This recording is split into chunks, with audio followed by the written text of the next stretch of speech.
Muy bien. Eh, Bueno, pues buenas noches. Os doy la bienvenida en nombre de Coincidimos. Somos una asociación creada para promover el talento y el desarrollo del ser humano con un foco muy importante en el emprendimiento.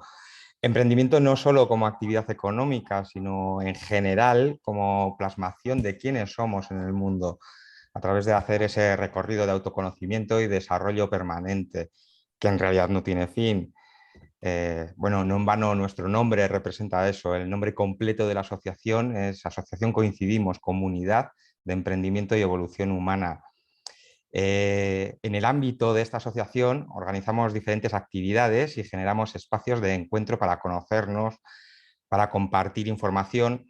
Y uno de los canales que usamos para ello es el WhatsApp, de una forma muy orgánica y sencilla, dentro de una conversación acerca de la teoría de inteligencias múltiples de Howard Gardner. María Merino, nuestra invitada de hoy, nos trasladó la existencia de otros marcos teóricos que cuestionan la visión de Gardner y se ofreció a darnos esta charla de hoy para adquirir un pensamiento crítico en torno a la inteligencia. Bueno, María es una persona con una amplia gama de intereses que pasan tanto por la ciencia como por el arte y la literatura, y también por la naturaleza, los animales y el contacto con las personas. Las personas ocupamos al menos parte de su dedicación profesional, puesto que trabaja en la promoción del talento de alta capacidad intelectual, la promoción de la creatividad, perdón, y de las competencias socioemocionales. María me envió una grabación, un audio, sabiendo que yo haría esta introducción a la charla y su presentación. Y dijo algo con lo que conecté profundamente. Dijo, a las personas no se nos conoce por lo que hacemos, sino... Disculpa, Sergio, que te he apagado el micro. ¿Puedes volver a contar esta última frase? Me has censurado, sin vergüenza. Bueno, sí, comentaba que María me envió una grabación sabiendo que yo hacía la introducción a esta charla y su presentación, y dijo algo que me conmovió, ¿no? Dijo bueno, pues que las personas no se nos conoce por lo que hacemos solamente, ¿no? Sino por lo que somos, ¿no? Así que, bueno, pues hoy nos regalará un retazo de su ser, compartiendo su sabiduría al explorar cuestiones como si hay una inteligencia general o inteligencias múltiples o un estilo de procesamiento propio, si la persona inteligente nace o se hace, si es inteligente alguien que tiene talento o quien es capaz de adaptarse al medio. En definitiva, ¿qué es la inteligencia, no? Entonces, pues bueno, María, muchísimas gracias por ser y estar.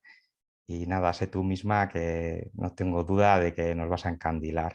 Gracias.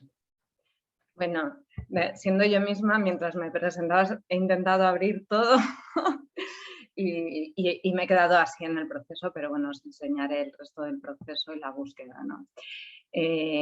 Gracias a vosotros por organizarlo y por organizarlo también. La verdad es que ayer, por ejemplo, me llegó una alusión de gente que lo había visto y digo, pero ¿cuántas personas tenéis?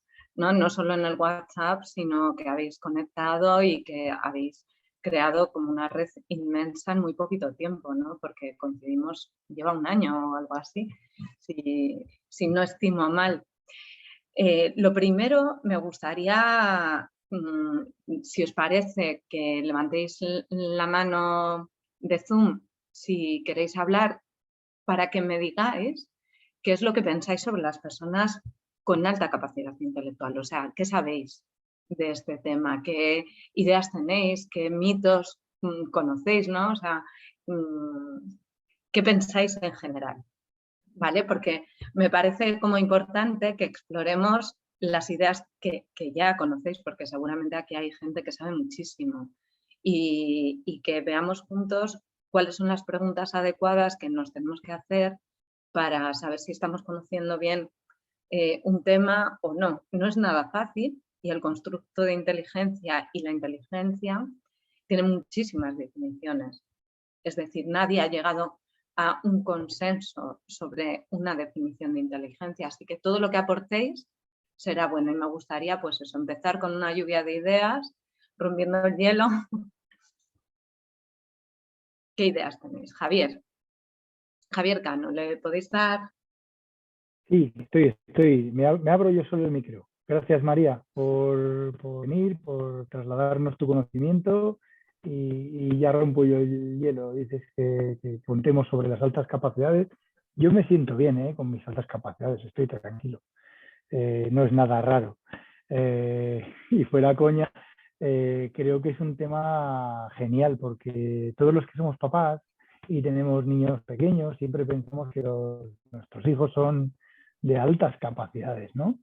Y estaría guay tener ese conocimiento que nos puedes trasladar de esa inteligencia, de ese conocimiento o contra la inteligencia, porque por mucho que leamos, y yo soy un fanático de empollar, por ejemplo, el libro de Mindset me ha ayudado a conocer un poquito también cómo educar a mi hijo, ¿no? Cómo llevarle canalizado. Sí que es cierto que yo creo que las altas capacidades consisten en identificar las habilidades o dones o herramientas que tiene esa persona y en las que es bueno para potenciarlas. Desde mi punto de vista, deberíamos centrar el esfuerzo y el trabajo ahí. Que lo demás le dará un empaque, o si en algo eres bueno, ese es tu punto fuerte y a por ello, ¿no? Entonces, ese es mi punto de vista. Gracias por estar por aquí. Pues bueno, muchas gracias, Javier. Si hay más comentarios, no me importa escucharlos todos juntos y luego ir dando feedback. Eva, creo que quieres comentar algo. Ah, no, Susana. Sigo yo. Respecto de las ideas preconcebidas que tenemos de altas capacidades, yo creo que es un poco lo que venía de nuestra época de estudio, de personas que en 2 horas, el héroe que tú has estado una semana y aprueba con mejor nota que tú, por ejemplo. Pero creo que es algo bastante sesgado, o cuando tienes más edad te das cuenta que es algo bastante más sesgado. Hay gente que es muy sensitiva o muy sensible y eso también es una alta capacidad. Entonces hay mucho más que explorar. Simplemente dejar ese apunte. Vale, perfecto. Perfecto. ¿Alguien más quiere añadir algo? Yo voy a tomar nota, para que no se me olvide lo que estáis contando. Yo, como he calentado la voz al principio, pues me animo otra vez. Sí. Yo recuerdo que en los test estos de IQ sacaba pues, una marca muy alta y digo, joder, pues soy inteligente, ¿no? Cuando era niño, digo, ostras, soy inteligente y tal, ¿no? Con esta medición más matemático-lógica, ¿no? Y luego, ya de más mayor, hablaban poniéndonos ejemplo, comparándonos a unos con los otros, no sé qué, y empezaron a hablar de, jolines, pues que los inteligentes eran los que se acordaban de las cosas, ¿no? Los que tenían buena memoria y tal, y dije, ostras, pues soy idiota, porque a mí se me olvidan las cosas que como algún día tenga Alzheimer no me voy a dar cuenta, ¿no? Entonces dije, ostras, ¿qué pasa? ¿Qué he pasado de ser muy listo a ser idiota del todo? Digo, tiene que haber otra cosa y en realidad no lo sé. Así que esta charla me va a venir genial para descubrirlo o posicionar un poco las cosas que tengo en el aire. Así que gracias, María. Vale, muy bien. ¿Alguien más quiere aportar algo? Sí, Eva. Tenemos a Sonia, que levantó primero la mano. A Sonia, vale. Buenas tardes. Para mí la verdad que es un tema que me interesa mucho porque un poquito antes de Navidad, a algunos ya se lo comenté, me llamaron del colegio. Yo tengo 2 niños, una de 3 años y el otro con 6, diciendo que creían que sobre todo la pequeña tenía altas capacidades, que con la orientadora del colegio y la tutora y eso iban a ir haciendo un seguimiento y me irían contando cosas. Entonces, desde mi desconocimiento, que es total, me entró pues entre alegría, pero a la vez como un poco de miedo, diciendo, ¿y esto qué será? Y a ver si la niña va a estar cómoda o se está frustrando. Y entonces, la verdad que esto que nos vas a enseñar, pues a mí es un tema que me interesa bastante, particularmente por el caso que tengo con la niña. Así que ya de antemano te lo agradezco, María. Muchas gracias. Muy bien. Genial. Tenemos a Eva. Bueno, buenas tardes. Gracias, María, por ofrecerte a dar esta charla. Yo en preconcebido tenía un poco lo que hablaba David, o sea, Javier, ¿no? De estos niños y lo que hablan de, pues estudian mucho, siempre se centran en un tema, desarrollan unas capacidades muy altas. Pero es verdad que gracias a rascar un poquito más, pues no todo está en ese entorno del colegio. Esa alta capacidad no solamente he visto que está en el colegio, sino que, como bien decía Susana, puede estar en otras capacidades que están más allá de la memorización, la lateralidad a la hora de pensar y demás, sino que justamente hay niños que tienen altas capacidades que no se detectan en el colegio porque no son temas que se traten y se enseñen en el colegio y por lo tanto no se detectan y se detectan después, que es lo que me pasó a mí, que es con la divergencia por ejemplo, de pensamiento, ¿no? Son personas divergentes que, como suena muy a peli, que de hecho en la peli ahí está, ¿no? Pero sí que es verdad que son gente con muchas capacidades, es decir, que pueden diverger en distintos ámbitos, no como los que tenemos en la mente, que son los de convergencia pura y dura, sino divergentes. Entonces, a mí me encantaría explorar esas inteligencias más o esa alta capacidad más allá de la que tenemos estandarizada y protocolizada dentro de unas estructuras que a mí personalmente me matan y me rematan. O sea, porque además estos otros niños de altas capacidades de los que hablo, precisamente no las sacan antes por cómo se gestionan en el colegio las altas capacidades estructurales, ¿no? Y casi siempre, en los casos que yo he conocido, parten de una autoestima muy baja. Y me encantaría que pudiésemos explorar también estos casos, que son más desconocidos, yo creo. Muy bien. Muy bien. No sé si hay algún mito, aportes sin Nacho. ¿No? No hay. Está perfecto. Vale, voy a hacer una recopilación un poco de los temas que habéis tratado ahora para que no se me olviden luego en la charla y luego ya vamos con la charla, que igual es la parte más técnica, ¿vale?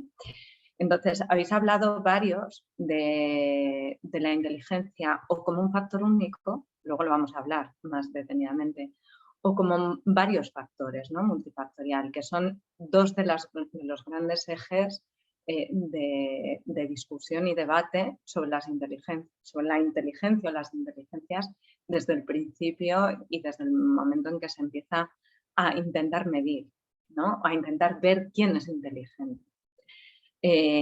Cuando se hace esta diferencia, en realidad yo creo que son cosas distintas de verdad, ¿vale? Porque digamos que el constructo inteligencia en términos psicométricos, es decir, como algo que es una medición, en niños, niñas y adultos y adultas, porque los adultos también pueden tener alta capacidad, ¿no? O sea, no solo es algo que se pueda medir o descubrir en la infancia, hay muchísima gente adulta que está sin diagnosticar y que eso puede haber tenido un itinerario y un impacto en su vida diferente a si se hubiera identificado, porque la cultura sí que tiene mucha importancia. Hay que decir que es un factor que puede variar a lo largo del tiempo. O sea, la gente piensa, alguien es inteligente o alguien tiene una superdotación, que eso se considera a partir de un 120 de FI, y ¿lo eres o no lo eres? Pues no, no es así. O sea, realmente es una medida bastante estable, pero nuestro cerebro tiene una plasticidad a lo largo de toda la vida y cuando se estimula y cuando se le da aprendizaje, pues el cerebro también se desarrolla. Muchas áreas y muchas habilidades. Lo que sí que sucede en sujetos estándar, o sea, en personas que a priori no tienen ni daño cerebral, ni TDAH, ni autismo, ni ninguna condición coexistente, sino que más o menos tienen un perfil de desarrollo cognitivo muy medio, que no significa normal necesariamente, ¿no? O sea, es normal en cuanto a estadística, pero no tiene por qué ser ni mejor ni peor. Lo normal en la distribución de la inteligencia es que todas las áreas manipulativas, visoespaciales, emocionales, de impacto en la naturaleza, sean bastante similares. O sea, todas las personas, si no hay una condición extra, tendemos a tener una inteligencia similar en todas las áreas. Es decir, si alguien es bueno en lo manipulativo, también tiene la capacidad de ser bueno en lo visoespacial. Luego en la práctica eso no sucede, ¿no? O sea, no somos buenos en todo porque también existe la motivación y el desarrollo, pero nos sentimos motivados hacia aquello que nos resulta fácil, pero también hacia aquello que se nos cultiva. Y aquí la cultura tiene mucha importancia. Y la teoría de Gardner, que es un poco la que pues, plantea todo este debate de inteligencias múltiples, tiene una parte que es muy, muy interesante, que tiene que ver con el título de la ponencia. Una parte muy interesante que es, él da mucha importancia a los factores, a esa inteligencia artística, a la inteligencia naturalística, a la inteligencia matemática, a la inteligencia corporal, o sea, cinestésica, y en realidad estos se consideran talentos, como de forma particular, y todas las personas, incluso personas con discapacidad intelectual, pueden tener talentos, áreas de talento. De hecho, hay personas con discapacidad intelectual profunda que tienen áreas de talento tan llamativas que se llaman los savant, ¿no? Un poco lo que podíamos ver en la película Rayman. No es algo frecuente tener ese nivel de experticia en solo un área, porque lo frecuente es que seamos estables, pero sí es algo que puede pasar. Y nos está indicando probablemente otros perfiles de desarrollo.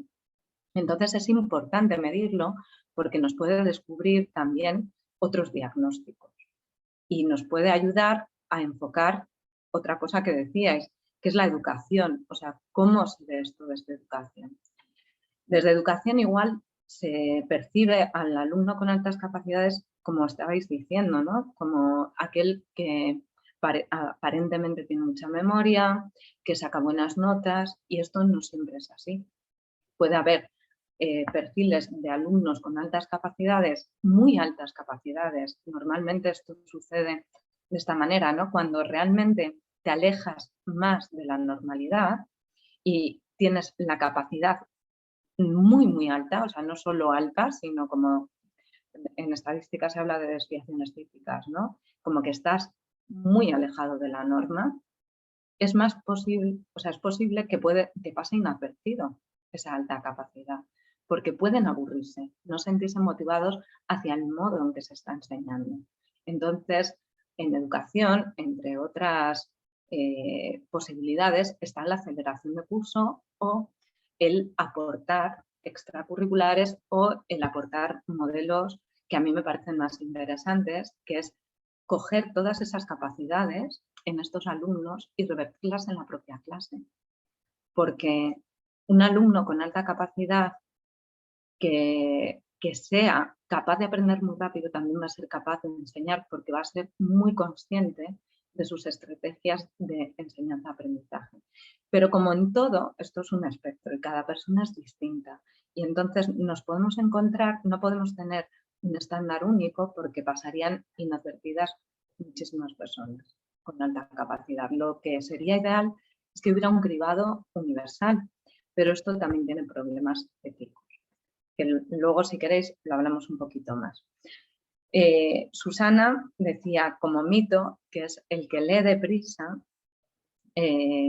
pero que esto no es así porque tener sensibilidad también es una alta capacidad. Bien, sí sucede que hay una precocidad más frecuente en las altas capacidades en la lectura.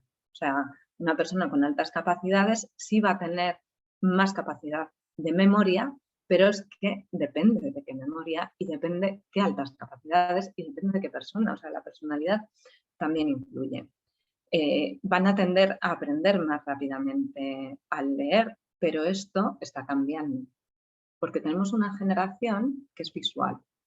Y hay un efecto que se llama el efecto Flynn, que es un efecto de que en los últimos, bueno, hasta el 2004, se estaba aumentando creo que fue un marco de 20 años, se aumentó en más de 13 puntos de media el CI de la población mundial. Es decir, que lo que sucedía es que cada generación era más inteligente según los estándares de los test psicométricos que la generación anterior. Esto por muchos factores, pues por la mejora de la alimentación, por la mejora del acceso a la educación obligatoria durante más tiempo, o sea, el hecho de que hubiera un proceso cultural de enseñanza. Ya os digo que hay una plasticidad también en la capacidad de aprendizaje. Si definimos la inteligencia como capacidad de aprendizaje, que lo podemos definir así o lo podemos definir como capacidad de adaptación. Y esto también tiene derivas totalmente distintas, ¿no? Porque en ese caso, Susana, es mucho más importante la inteligencia emocional, las competencias socioemocionales, que la capacidad de aprendizaje para resolverse y adaptarse a la vida.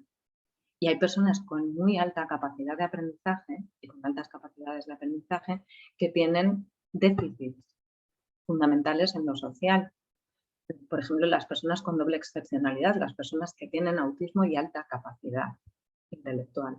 Estas personas van a poder, o sea, la capacidad de aprendizaje les va a ayudar en su vida a camuflar muchas de sus dificultades y van a poder desarrollarse con más ventajas que si no tuvieran esa capacidad de aprendizaje, pero no les va a lucir tanto como si tuvieran habilidades sociales, porque hay muchísimas cosas que están en juego en el aprendizaje. La sensibilidad, desde luego, es otro tema, porque a qué llamamos sensibilidad también es difícil de definir, pero yo he querido entenderte como la sensibilidad social, como esta competencia socioemocional. Sí, ¿no? Vale, porque si hablamos de sensibilidad, podemos hablar de personas hipersensibles a las injusticias, hipersensibles a la naturaleza. Y esto es precioso y necesario en este mundo, pero no es un factor protector para la adaptación en la sociedad en general. Sergio decía, también repetía un poco el mito de buena memoria y decía, bueno, pues si es buena memoria, yo hago bien las pruebas estandarizadas, pero se me olvidan muchísimas cosas. Pues no, la memoria es algo muy amplio. Y la buena memoria en realidad no es buena memoria en sí.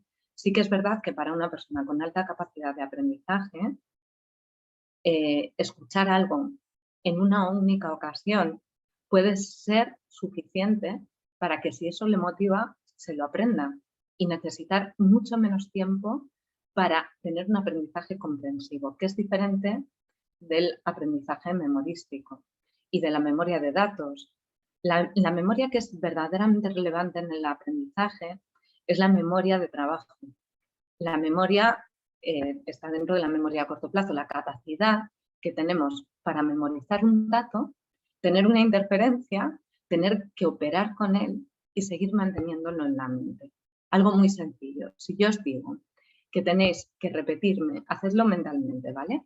Que tenéis que repetirme esta serie de números, pero tenéis que darles la vuelta. Es decir, si yo digo 58, 85, ¿vale? La serie que os voy a decir es la siguiente. 7, 1, 2, 6, 4. Y ahora tendríais que repetirlo mentalmente al revés. ¿Alguien piensa que lo tiene? Cuanto más tiempo te dejan, es más fácil. Si lo consigues visualizar, es más fácil. Es posible que os hayáis equivocado en algún número, ¿vale? Al darle la vuelta. Le repito, 7, 1, 2, 6, 4. Tendríamos que empezar por 4, 6, 2, 1, 7. Con tiempo es más fácil porque la memoria de trabajo repite los números y tiene más tiempo para operar, pero no es lo mismo que aprendértelo en la misma dirección que te lo han dicho. Te exige quitar la interferencia que es mantenerlo en tu memoria para darle la vuelta y mantener el número anterior y no desordenarlo. Es complicado, ¿no? Pero si lo hacéis bien, significa que tenéis esa capacidad de operar con vuestra memoria y eso sí que está relacionado con una mayor facilidad de aprendizaje. No escucha, Bea dice que no escucha nada. Sí que se está grabando y sí que la vais a mandar, ¿no? Bueno, eso con respecto a la buena memoria. Sin embargo, eso no significa que los test te mientan. Los test están midiendo desde más o menos los años 40, están midiendo algo muy importante, que es la inteligencia fluida. Luego hablaremos de ello, pero lo que intentan es desproveerlo de la cultura y enseñarnos competencias de las personas que están elaborando, o sea, que están respondiendo a esos test. No estamos tratando de evaluar solamente conocimientos, porque antes se hacía esto y se sesgaba. Y de hecho, la historia de la inteligencia es una historia de horror y de crímenes contra la humanidad. Y ahora veremos un poquito por qué. Sonia ponía el énfasis en la importancia de lo que entiende el colegio por las altas capacidades, más o menos hemos hablado de ello. Y algo muy, muy importante es qué pasa, por ejemplo, con las niñas. Las niñas se identifican menos, porque no sé quién decía, sí, Eva decía centrarse en una tarea, o sea, interesarse mucho por un tema. Las personas con alta capacidad les interesa aprender en general y cuando algo les interesa, no les interesa aprenderlo de una manera superficial. Lo que les interesa es profundizar en ese tema. ¿Qué sucede con respecto a las diferencias de género? Que como en todo vamos a encontrar mujeres con un perfil de hombre y hombres con un perfil de mujer, pero estamos hablando en términos de probabilidad. ¿Vale? La probabilidad es que los hombres con alta capacidad tengan menos intereses y más profundos, claro, tienen más tiempo para desarrollar profundidad de conocimiento en las cosas que les interesan y las mujeres con alta capacidad tienden a interesarse por todo. Y entonces interesarse por todo, aunque profundices en todo, no es igual. Pero es que además hay una diferencia cultural, que luego veremos los diferentes efectos, ¿no? Pero hay una diferencia cultural que es cómo se percibe a una mujer inteligente y cómo se percibe a un hombre inteligente. Un hombre inteligente se percibe como un éxito, ¿no? Igual que cuando te dicen, te dan un diagnóstico en plan, tu hijo tiene altas capacidades. Todo el mundo dice, ay, mi hijo es súper inteligente. Esto lo decía Javier y es verdad, todo el mundo dice eso. Y por eso las inteligencias múltiples también triunfan, porque nos gusta pensar y tendemos a pensar de nosotros mismos que somos lo más y eso es muy bueno. A no ser que haya muy baja autoestima o que haya una situación que nos confluya con un estado de ánimo depresivo, que entonces será una congruencia de la emoción y solo recordamos las cosas negativas que nos hacen sentir, echarnos para abajo. Pero normalmente tenemos una buena imagen y tenemos una buena imagen también de nuestra familia y de nuestros hijos y de las cosas que hacen y tendemos a focalizarnos y a recordar más las cosas positivas. La memoria es así, es selectiva y cuando estamos en un estado saludable hacemos esto. Pero, claro, tener talento en un área no significa tener alta capacidad, significa tener talento en un área y sí significa que hay que potenciar los talentos porque las debilidades primero se potencian más lento y se llega a menos. Es importante también tener como un abanico de aptitudes en todo. Pero si a alguien que se le da fatal, por ejemplo a mí, se me da fatal la flexibilidad. Si a mí me piden desde pequeña que sea gimnasta y yo estoy entrenándome como gimnasta toda la vida, pues seguro que mejoro muchísimo mi capacidad y mi flexibilidad, pero nunca seré excelente en ese área. Sin embargo, si vemos un niño, una niña que tiene una inteligencia, como decía Susana, para las relaciones y enfocamos a esa persona a que disfrute, a que se relacione, a que juegue. Fijaros, estas cosas nos enseñan en los coles, pero el cole puede ser algo que lo potencie o que lo desmotive, ¿no? Esa persona puede llegar a ser una gran persona en un ámbito como las relaciones sociales, las relaciones laborales, los recursos humanos, la política, el arte, porque ahí es muy importante todas estas habilidades que tienen que ver con las competencias socioemocionales. Así que los talentos son importantes, pero talento e inteligencia no necesariamente se dan juntos.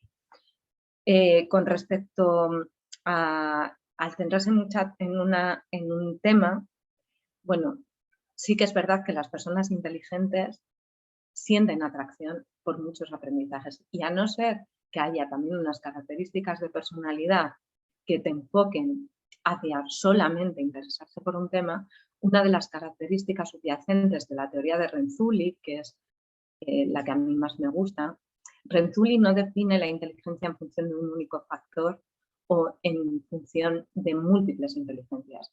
Renzulli lo que dice es que las personas inteligentes tienen unas características de personalidad que se centran en que son mucho más capaces de relacionar conceptos aparentemente distintos entre sí. Es decir, están viendo la naturaleza y de repente están pensando en física. Ostras, ¿y si esto lo aprovecho para crear un motor de reacción? O están pensando en literatura y les evoca palabras. Son áreas diferentes, pero ellos buscan la manera de relacionarlas y el aprendizaje es mucho más fácil en base a aprendizajes anteriores. Así que en realidad también tienen más facilidad, como había dicho antes, para desarrollar más rápidamente estrategias sobre el modo en que ellos mismos aprenden. No sé si se ha entendido esto, pero luego, si queréis, lo explico un poquito más. ¿Qué sucede cuando hay una autoestima baja o cuando hay mucha diferencia? Porque esto es un mito que bueno, solamente creo que habéis hablado de la autoestima, pero va vinculado a un mito muy extendido, que es que las personas con una buena capacidad intelectual se relacionan peor. Es un mito en parte, porque les interesan, o sea, se pueden relacionar muy bien si no hay ninguna concurrencia o si no es una altísima capacidad. Cuanta más divergencia, más difícil encontrar similitud con los iguales, pero también más difícil encontrar similitud con otras personas altamente inteligentes, porque la dispersión en estadística es la distancia que hay entre unas personas y otras, ¿no? Bueno, personas o lo que estés midiendo. La dispersión es muchísimo mayor. Sin embargo, las personas que tienden a tener una capacidad intelectual media se parecen también más entre ellas. Ahí sí vamos a encontrar dificultades en la relación, porque van a tener un perfil, sobre todo los adultos, ¿no? Con alta capacidad, de tendencia a relaciones profundas. Les gusta profundizar, pueden relacionarse con mucha gente, pero disfrutan muchísimo más cuando esas relaciones les aportan también aprendizaje. Por lo tanto, van a buscar relaciones, de hecho, pues esto sí que puede pasar, ¿no? Niños que disfrutan mucho de las relaciones con adultos, de los que pueden extraer distintos tipos de aprendizaje. O que disfrutan enseñando, porque eso les estimula particularmente. Pero dentro de la alta capacidad, sin llegar a los genios, o sea, sin salirnos totalmente del perfil, o sea, sin alejarnos muchísimo o estar muy dispersos, la gente con alta capacidad también tiene alta capacidad para comprender a los demás. A no ser que haya autismo o que haya otras dificultades del desarrollo que están vinculadas a dificultades específicas de la socialización, como los trastornos del aprendizaje no verbal o como el TDAH. Y ahí vamos a ver perfiles de picos y valles, no vamos a ver que son buenos en todo. Creo que esto más o menos lo hemos comentado antes. Voy a compartir pantalla. No sé si queréis decir algo antes de que comparta pantalla, porque a mí me encanta ver las caras. ¿Tenéis algún comentario hasta aquí? ¿Algo con lo que estéis en desacuerdo? Porque esto es chulo. O sea, otra cuestión del pensamiento de Renzulli, aparte de relacionar conceptos aparentemente distintos entre sí, es el pensamiento divergente, que quien lo ha dicho, Eva, que es muy interesante el pensamiento divergente. El pensamiento divergente es que ante una posibilidad tú puedes ver como diferentes preguntas puedes hacerte, esto tiene que ver con la creatividad también, la capacidad para hacerse muchas preguntas, pero también muchas hipótesis y para valorar muchas caras de una misma situación o fenómeno o aprendizaje o relación. Esto agota un poco y muchas personas con alta capacidad intelectual lo que hacen es estar bastante en silencio porque están invirtiendo mucho tiempo en pensar en todas las opciones. Y esto es muy interesante porque podemos pensar, alguien que está en silencio es que no piensa nada, no. Hay que ver qué es lo que dicen cuando hablan. Esto no significa que todas las personas con alta capacidad sean muy silenciosas, los puede haber hiperléxicos que quieran hablar todo el tiempo, pero sí que es una tendencia a procesar y que el pensamiento intente procesar muchísimas posibilidades, muchas formas de vista, muchos puntos de vista. Y esto tiene que ver con el pensamiento divergente y el pensamiento divergente también tiene que ver con la expresión de los americanos, que yo creo que no tenemos una paralela de pensar out of the box, fuera de la caja, o sea, ser capaces de crear cosas novedosas, de introducir innovación. Esto tiene que ver más con la creatividad y la creatividad dentro de una inteligencia media, pues realmente puede haber gente con una inteligencia media y una altísima creatividad. Y puede haber gente con alta capacidad y con una creatividad media. Aunque sí es verdad que es más probable que con una alta capacidad se pueda desarrollar más también la propia creatividad, porque la creatividad tiene que ver con el pensamiento divergente, o sea, con la capacidad de hacerse preguntas para ver cosas distintas o para crear cosas distintas. La creatividad es más hacerse preguntas que crear. Está más relacionada con la investigación, con la capacidad investigadora, que con la capacidad artística. Aunque ya os digo que todo se vincula y que efectivamente en el espectro de las altas capacidades las personas lo que tienden es a relacionar muchos conceptos, muchos intereses y a crear cosas nuevas desde esa relación, desde esa sinergia. Así que es muy importante lo que pueden enseñar y lo que pueden enseñar a otros alumnos, porque están aportando también pensamiento constructivo y pensamiento no solo divergente, sino también pensamiento crítico. La capacidad para decir, oye, esto que me estás contando no estoy de acuerdo, y decirle a un profesor, no estoy de acuerdo. Esto es muy poco social y no lo hacen en general, pero lo pueden pensar. Trinidad, tienes un aporte, ¿no? Sí, hola María, que no te he saludado antes porque lo que han dicho los compis era completito.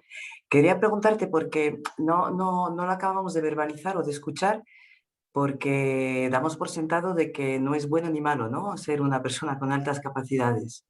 Quiero decir que es una realidad, ¿no? No es ni bueno ni malo.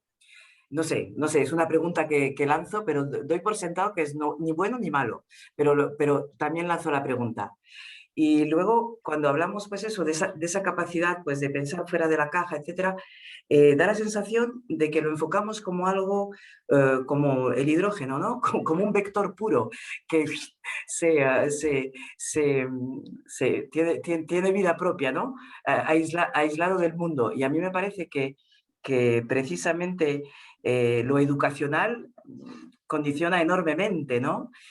Por todo lo que has dicho previamente. Entonces, hago estas puntualizaciones, o más bien estas preguntas, para seguirte mejor, María, ¿me entiendes? Porque creo que estás aportando una información riquísima, riquísima, pero con tanto matiz que, no sé, me apetece, ¿no? Me apetece centrar estos dos aspectos. Hombre, mira, has hecho una conexión ahí con la química para crear una metáfora. O sea, la química, la literatura es súper interesante la pregunta de bueno o malo. A ver, la realidad no es dicotómica. Y cuando yo hablo de espectro de las altas capacidades, hablo de espectro, que es una palabra muy fea, pero en español tampoco tenemos algo mucho mejor para definirlo. Esto para el grupo este de WhatsApp que creaste, David, de palabras que nos faltan tenemos que poner un nombre a todo esto. Cuando estoy hablando de toda esa comunión de personalidad, cultura, familia, cómo te han enriquecido, ¿no? O sea, una persona que puede tener un potencial de aprendizaje enorme, pero no tiene acceso a la cultura, o vive una guerra o una situación de deprivación, o le pilla en un momento inoportuno de su vida una pandemia, puede ver afectado el desarrollo de esa capacidad. Las personas con altas capacidades pueden tener buenas notas y malas notas. Pueden tener buenas relaciones y malas relaciones. Pueden sufrir por tener alta capacidad o pueden sacarle partido. Y va a depender muchísimo de su entorno próximo. Mucho. Pero no solo. No solo. O sea, no es una cuestión de la familia o del colegio. Es una cuestión también de oportunidades de vida. Evidentemente, hay muchas ideas sobre cómo educar, tantas como familias y tantas como personas, ¿no? Hubo unos años, que yo no sé si lo vivisteis vosotros, pero de repente todo el mundo decía, no hay que meter en extraescolares a los hijos, ¿no? Porque claro, tienen que tener tiempo libre, porque tienen que jugar. Bueno, o sea, hay personas que tienen 6 años o que tienen 8 años y que les encanta jugar, pero les encanta estar en una extraescolar aprendiendo piano y pasar luego a otra extraescolar porque les puede motivar muchísimo el aprendizaje. Y entre medias pueden encontrar relaciones sociales que les estimulen porque pueden ser relaciones sociales de otras personas que quieren tener esos mismos aprendizajes y por lo tanto nunca sabes cuál es lo bueno. Hay muchas perspectivas. Yo no sé si es bueno o malo. Es diferente y sí que está considerado una necesidad educativa especial y sí que está, y sí que hay un riesgo de padecer ansiedad en la vida adulta mayor que cuando no hay alta capacidad. Pero hay muchísimos factores protectores y entre ellos está la detección temprana, como en todo, ¿no? La detección acompañada de una intervención. Entonces, yo no sé si te respondo a la pregunta, pero para mí hay un mito sobre qué guay que mi hijo tiene alta capacidad o que mi hija tiene alta capacidad. Está claro que todo lo que diverja de la media genera un reto a la persona. Tener retos en tu propia vida puede ser algo bueno, pero tener retos más pequeños puede ser más facilitador sobre la calidad de vida, sobre el impacto sobre el bienestar personal, sobre el impacto sobre la sensación de bienestar.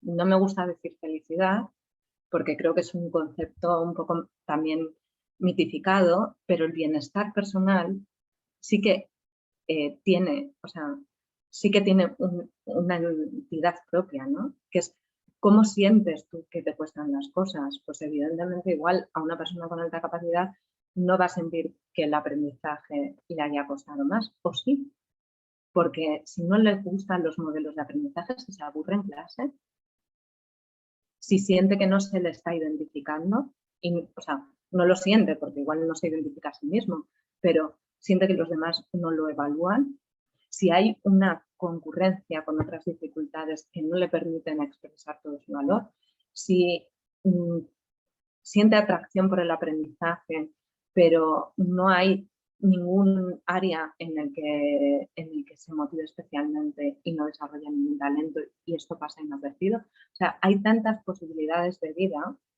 y que no se puede decir que sea un factor ni bueno ni malo. Yo creo que es preventivo en algunas situaciones. O sea, creo que cuando hay una discapacidad asociada, o sea, cuando hay una doble excepcionalidad, el tener alta capacidad puede ser malo en la socialización porque te añade un peso más de diferencia con respecto al resto. O sea, yo recuerdo un niño con Asperger con 7 años que me decía, es que este niño de mi clase es tonto. Y la verdad, la mayoría son tontos porque es que no saben lo que es una central nuclear. No conocen Chernóbil, ¿no? Y entonces dices, claro, imagínate si no tienes filtro y les dices a esos niños, pero ¿cómo es que no conoces Chernobyl? ¿Tú no sabes lo que es una central nuclear? Esto es muy inapropiado. También tienden a tener un lenguaje más avanzado para la edad. Si este lenguaje no lo modulan, no tienen la competencia social para identificar cómo se tienen que dirigir a los otros niños de su clase en un lenguaje más sencillo, en un lenguaje que les entiendan, pues van a tener también problemas de comunicación. Pero pueden hacer todo lo contrario, ¿no? O sea, yo recuerdo, por ejemplo, yo creo que todo el mundo tiene algunos recuerdos, pero en mi clase había una chica brillante intelectualmente, muy brillante, físicamente también era buena en todo, lo sigue siendo, y ella sí que hacía estos apoyos extraescolares y enseñaba a otros alumnos en matemáticas, porque para ella era súper fácil explicarlo. Y tenía una inteligencia emocional brutal. No había ni una sola persona a la que la viera mal. Era capaz como de adaptarse a todo el contexto y tenía una dulzura y una suavidad que era extraordinaria. Entonces, en mi opinión, desde fuera, la alta capacidad para esa persona era algo bueno, pero ¿cómo lo ha vivido desde dentro? ¿No? O sea, a mí me llamó mucho la atención en la adolescencia que se pillaba unos pedos impresionantes. Y yo decía, hostia, este tío se pilla pedos. O sea, a mí me sorprendía porque me llamaba mucho la atención, ¿no? O sea, pensaba, está haciendo algo muy tonto, ¿no? Como dañarse su propia salud. Esto también tiene que ver con las competencias y las inteligencias de Gardner. Gardner sí que es interesante, ¿eh? O sea, yo debatí mucho con David el título porque me parece tendencioso, porque creo que de verdad tenemos que ir más a lo profundo, a la forma en la que procesan la información y los sentimientos las personas con altas capacidades, porque es lo que nos va a hablar de su satisfacción con la vida y de la posibilidad de que sean un aporte en su justa medida para el resto de la humanidad, como lo han sido, evidentemente. Pero bueno, fijaros, ahora mismo, por ejemplo, ni los talentos ni la alta capacidad se valora a un corto plazo tanto como la capacidad de marketing o la capacidad de venderse y estar en la media. Porque hay una democratización del éxito, por ejemplo, con las redes sociales. Esto es la primera vez que pasa y es la primera vez que pasa que el efecto Flynn está disminuyendo la capacidad intelectual. Creo que también porque tendremos que valorar la capacidad intelectual de otra manera, porque ha habido una revolución tecnológica y por lo tanto ha habido una revolución en la forma en la que pensamos.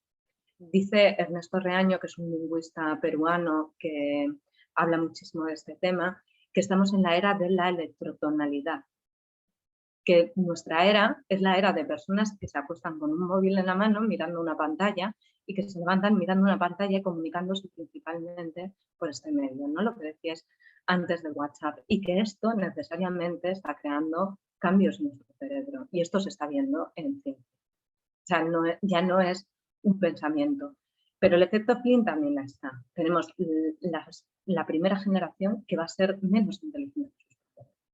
Esto es muy raro. Y es muy raro y va a tener una revolución, ¿no? Probablemente la revolución de qué se va a considerar adaptativo y qué se va a considerar inteligente.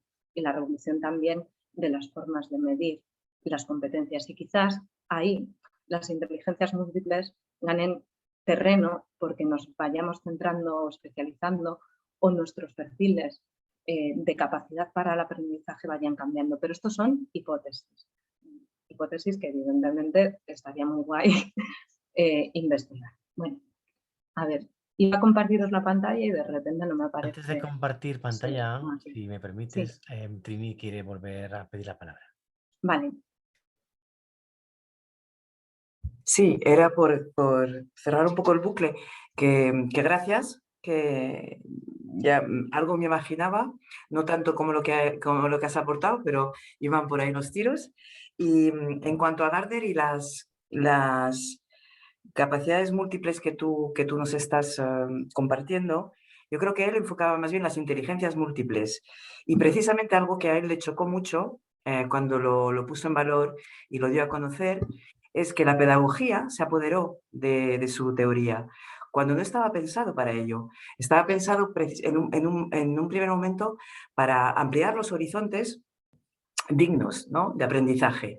Porque si te fijas, yo puedo ir bastante atrás en el tiempo y han habido épocas distintas que valoraban pues Harvard, ¿no?, que es que se oye nombrar muy a menudo como un estándar de lo más. Harvard ha vuelto a introducir en su currículum desde hace, yo creo que ya 20 años, que no es poco, pero bueno, para mí no está, o sea, en fin, 20 años solo, yo diría, lo que son la filosofía y las humanidades, porque las descartó de entrada, hace 30 y quizás hace 20, porque se consideró que no eran necesarias para desarrollar lo mejor del mundo mundial y las relaciones humanas y las personas, y poner en los puestos de alto mando de la administración a gente educada sin ello. Y sin embargo, pues cuando hablamos de las inteligencias múltiples, precisamente yo creo que a lo que ha ayudado es a no descartar ninguna que pudiera tener su interés para permitir ese pensamiento lateral del que hablábamos antes. Entonces yo creo que no está reñido, que son, como tú bien has puntualizado ahora, pues frentes que conviven, ¿no? Que conviven, que hablan de lo mismo, pero de manera distinta, porque parten o van hacia otro lugar. Pero sí que me parece importante recalcar esto, y más con lo que acabas de decir, en la era, ¿cómo has dicho? ¿Qué somos? Electrotonal. ¿Me entiendes? Claro, o sea, ya estamos aquí muertos de la risa para mí, ¿no? Pero bueno, que yo he vivido todo eso. O sea, lo que no sea ciencia y matemáticas fuera, sois unos imbéciles, luego lo volvemos a incorporar porque no entendemos nada. O sea, no somos capaces de entender el mundo si salimos a 10 kilómetros de casa, y ahora de nuevo, pues completamente con ojeras, ¿no? Y yo creo que iban un poco por ahí los tiros. Y es verdad que a mí me ha chocado que él nunca pensó que la pedagogía se apoderaría de sus 8 inteligencias, porque no era el objetivo. Bueno, o sea, no era el objetivo, pero dentro del propio proyecto que él desarrolla en Harvard sí tenía una parte de objetivo. No podemos olvidar, o sea, las inteligencias múltiples, yo creo que son competencias, o sea, creo que no se debieran llamar inteligencias múltiples. O sea, la inteligencia como factor único está lleno de subfactores. No fue Gardner el primero que hizo los subfactores. Y son factores que miden temas como la capacidad de comprensión o la capacidad de resolver problemas prácticos de la vida diaria. Han cambiado los test de inteligencia, porque yo me acuerdo que le pasé a mi madre uno que tenía antiquísimo, que era el que teníamos en la entidad en la que trabajo, y digo, ella responde mucho mejor muchas preguntas que yo no sé responder, como cómo te orientas cuando te has perdido en el bosque o cosas así. Pues no, o sea, me daba mil posibilidades de cómo orientarse, porque ha nacido con mucha más competencia naturalista, ¿no? Y esto también se evalúa cuando evalúas el factor G, o sea, la inteligencia general, se evalúa todo. Lo que ha pasado con Gardner es que ha hecho un proyecto que a mí me parece súper bonito, que es The Good Project. The Good Project es un proyecto para enseñar a pensar, resolver problemas, pero resolver problemas desde la ética y desde lo moral. Y ahí sí está uniendo muchísimo el tema de la filosofía. Pero nos estamos olvidando de una cosa muy importante en educación, que igual las inteligencias múltiples ha promovido también que se piense, y es que saber algo teóricamente no significa saber hacer. Y que saber algo teóricamente no necesariamente te ayuda ni a adaptarte ni a sobrevivir en tu medio. Si jugamos al trivial con una persona de Polonia, y ya no os digo con una persona de Senegal, pensáis, toda esta información y todos estos datos memorizados, ¿para qué sirven? En el Amazonas, ser inteligente va a depender de otras cuestiones. Y esto también pasa con el cambio cultural. O sea, ahora nos encontramos con generaciones, yo hago selección de personal y cada año me pasa más que me cuesta encontrar personas que puedan escribir sus ideas, escribir correctamente sus ideas. Es decir, estructurar frases, hacerlas completas, y esto puede suponer dos cosas, o que ellos se tengan que adaptar a nosotros, las nuevas generaciones, o que todos nos tengamos que adaptar conjuntamente. Y también va a suponer otro cambio, otra revolución que no necesariamente es ni positiva, ni buena ni mala, sino que es lo que es. O sea, que estamos viviendo en contextos distintos. Nos pueden gustar más otras cosas, se pueden preservar otros aprendizajes. En mi opinión, la hiperespecialización, o sea, el que la gente sea súper especialista en un tema, es un problema. Pero porque desde mi visión, y esto es totalmente subjetivo, lo importante es el bienestar personal. Y creo que las personas nos sentimos muy bien cuando nos sentimos competentes en nuestra vida diaria. Y sentirse competentes en nuestra vida diaria significa saber cocinar y no comprar precocinados. Significa que si se nos estropea una bombilla, sabemos cambiarla. O que si de repente hay una fuga de agua y es domingo, no nos volvemos locos porque tenemos alguna forma de resolver. También la cultura actual ha permitido crear una memoria externa, que son los vídeos y que es la propia tecnología si se usa correctamente. Y entonces, a la vez que tenemos menos habilidades, igual necesitamos menos habilidades porque tenemos una memoria externa o porque tenemos un apoyo tecnológico que hace que las habilidades que necesitemos sean distintas. Sean habilidades para buscar, sean habilidades para corregir, sean habilidades para aprender viendo, ¿no? O para aprender sobre la marcha.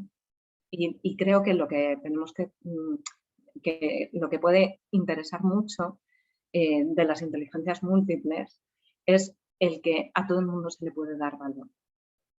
Y creo que eso es lo que ha captado de verdad el interés de la educación, que se vende bien, que a todos nos gusta decir que somos inteligentes.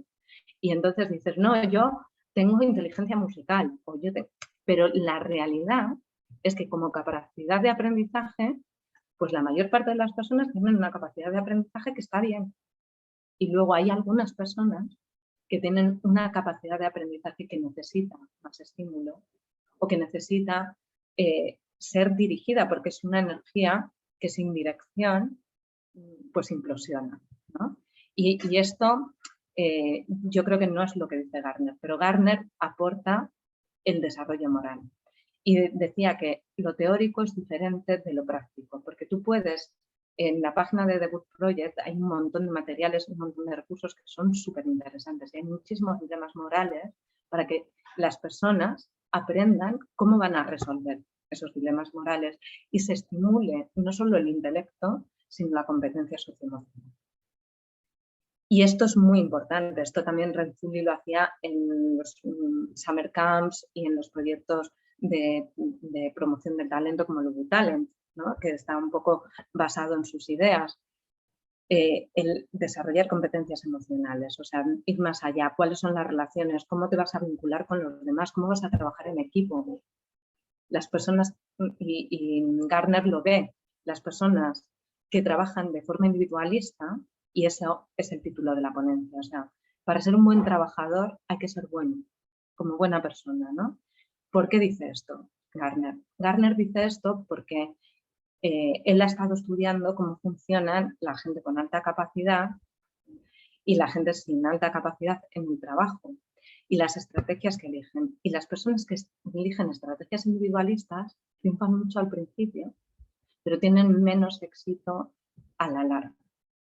Y las personas que son capaces de utilizar estrategias en las que cooperan o dan importancia a otras personas tienen un éxito a largo plazo, que es lo que define más a un buen trabajador, porque si eres una chispa que luego se quema rápido, pues esto es muy complicado de sostener, ¿no? O sea, vitalmente lo primero para uno mismo. Pero eso no significa, y ahí si os parece sí que comparto la pantalla. ¿Comparto? Vale. Voy a compartir. Soy una fan del Canva. Vale. Una mala persona sí puede llegar a ser un buen profesional. ¿Vale? Me acuerdo que cuando leí el artículo llamé a David No, David me llamó a mí porque le escribí. ¿No? Le escribí una retahíla en plan, no estoy de acuerdo con el artículo, ¿no? Y entonces lo hablamos. Y le puse de ejemplo a Phil Spector. Phil Spector, el padre de Regina Spector, es un grande de la música, o sea, una persona con un talento musical impresionante y con una capacidad también de trabajo impresionante, pero una mala persona que abusó sexualmente, entre otras personas, de su hija. O sea, y lo que nos hace buenas o malas personas no es lo que parecemos o cómo cooperamos en el trabajo, cómo cooperamos cuando nosotros tenemos un objetivo personal. Lo que nos hace buenas o malas personas es nuestra capacidad de cooperar para ayudar a gente que no nos va a devolver nada. El altruismo, que es algo súper instintivo. Lo que sí que podemos pensar, y creo que Gardner se plantea, y es muy interesante, es si una persona con capacidad de reflexión crítica sobre lo social y con una empatía normal, no afectada, es decir, una persona que no tenga psicopatía y que sea inteligente, va a tener más posibilidades de ser buena persona. Es muy difícil de medir. ¿Cómo mides esto? ¿Cómo mides que alguien es bueno o mala persona? Esto es súper complicado. Se puede medir el coeficiente de empatía, pero no se puede medir todos los actos que una persona tiene a lo largo de su vida, porque tenemos vidas súper divergentes.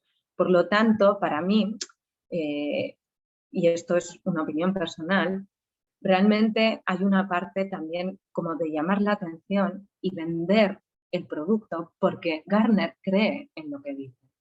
Y cree en lo que dice porque es muy importante y lo ha sido, no solo en educación, pero sí que es verdad que en el ámbito científico se le ha dado menos peso.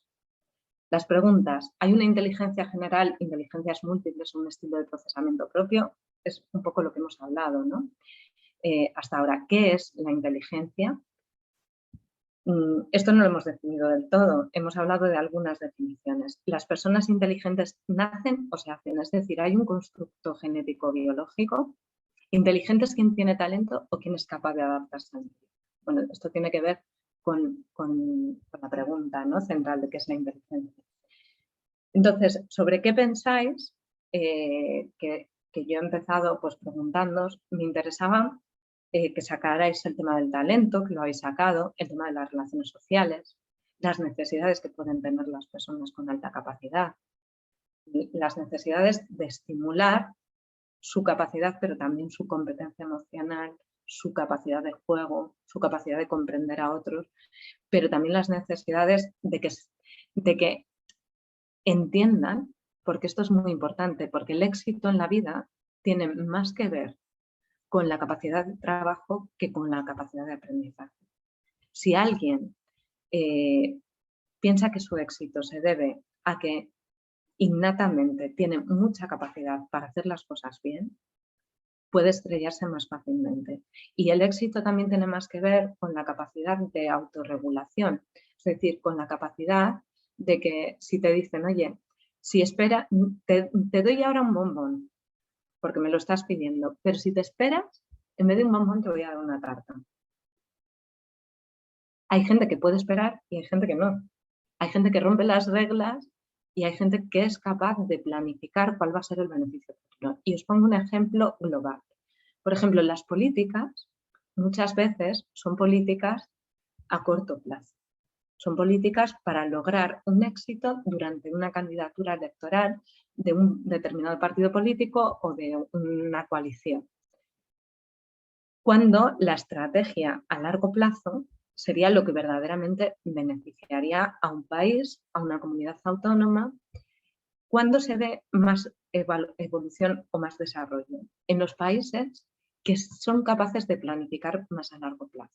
Y esto también es una característica descrita por Renzulli de las personas altamente inteligentes. Invierten mucho más tiempo en planificar, es decir, antes de ponerse a responder o a crear algo, pasan tiempo pensando en cómo se va a desarrollar. Son capaces de planificarlo, pero no solo hace falta inteligencia, hace falta una buena función ejecutiva. Y esto no siempre es así. Por ejemplo,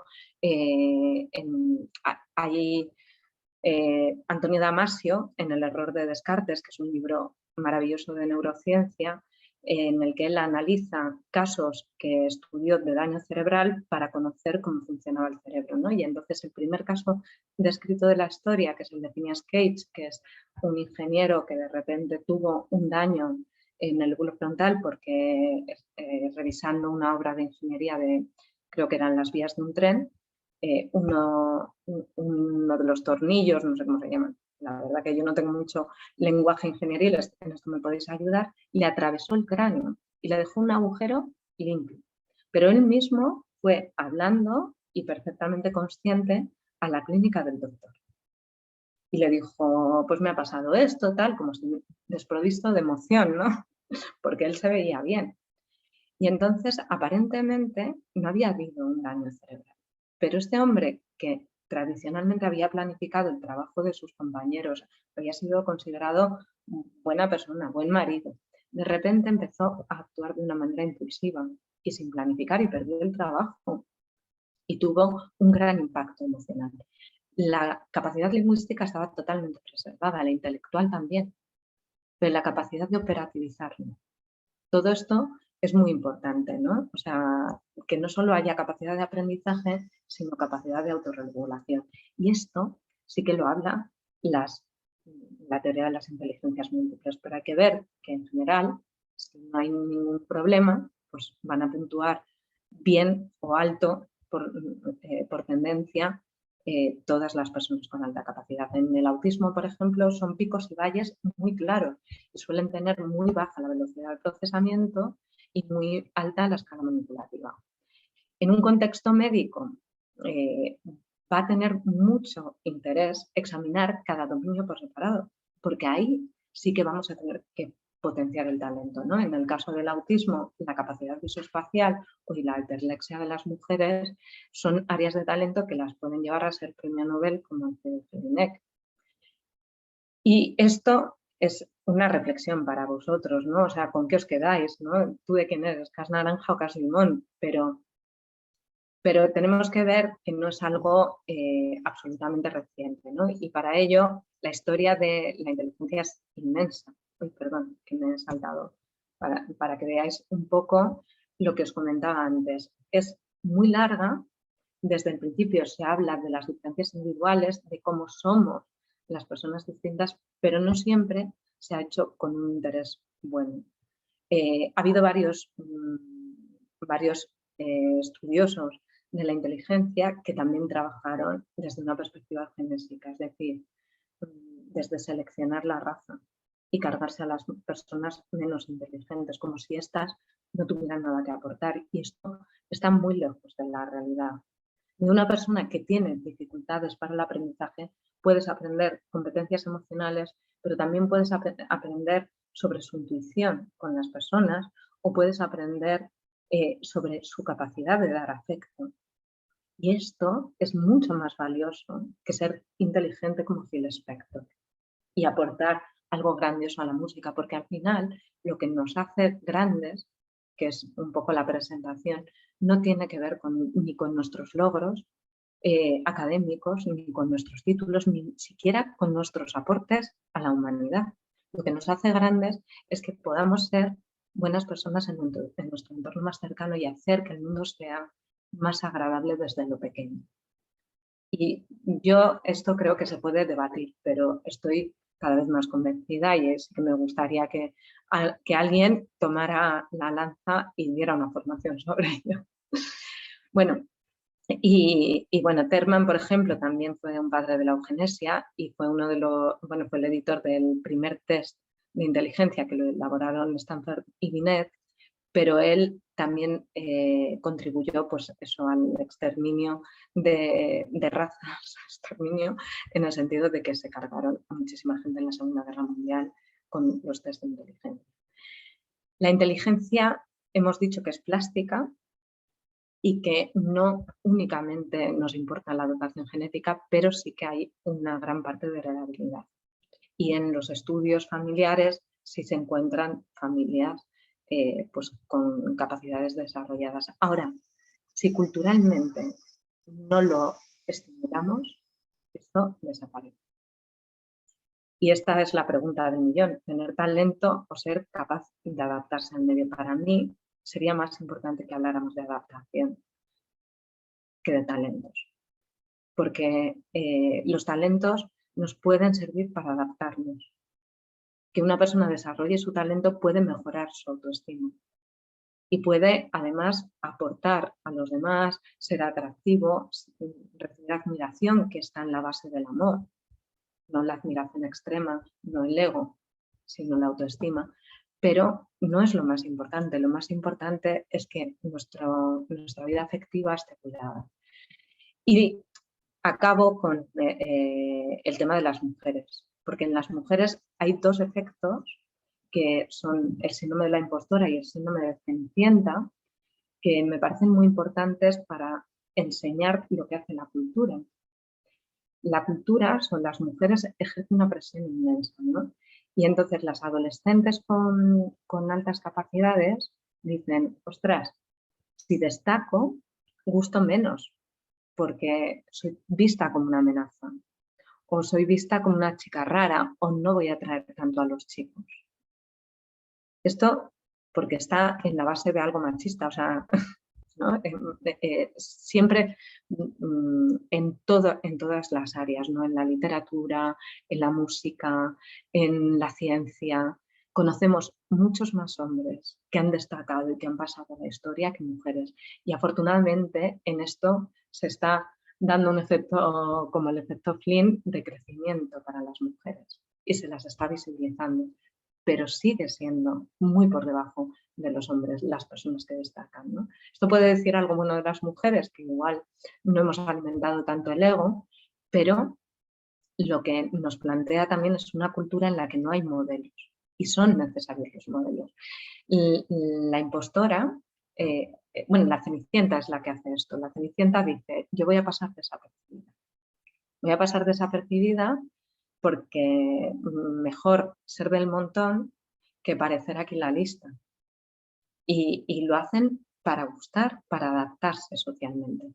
Y la impostora es la mujer con alta capacidad que destaca, que los demás le dicen: jo, qué buena eres, pero ella siente que no es tan inteligente como los demás perciben, sino que invierte mucho tiempo para que las cosas le salgan bien. ¿Y por qué pasa esto? Bueno, pues Renzulli tiene también dentro de su teoría la teoría de que las personas con alta capacidad tienden, por lo general, a invertir mucho más tiempo en el aprendizaje.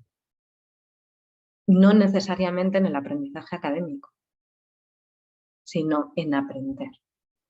Y entonces es posible que estas chicas que destacan sientan que destacan porque han invertido mucho esfuerzo. Y ahí lo que nos está diciendo es: ¿pero por qué no se creen ellas que son inteligentes? ¿Y por qué es un síndrome que se da específicamente o de una forma mucho más llamativa en mujeres? Esto son preguntas que lanzo, yo os cuento lo que hay y os voy a poner dos vídeos, el del efecto Matilda y el Dream Gap, para que pensemos sobre esta perspectiva de género. Y entonces, bueno, los tenía abiertos en mi ordenador, pero no tengo mi ordenador, como ya sabéis, y lo voy a buscar. Me tenéis que decir si se escucha, ¿vale?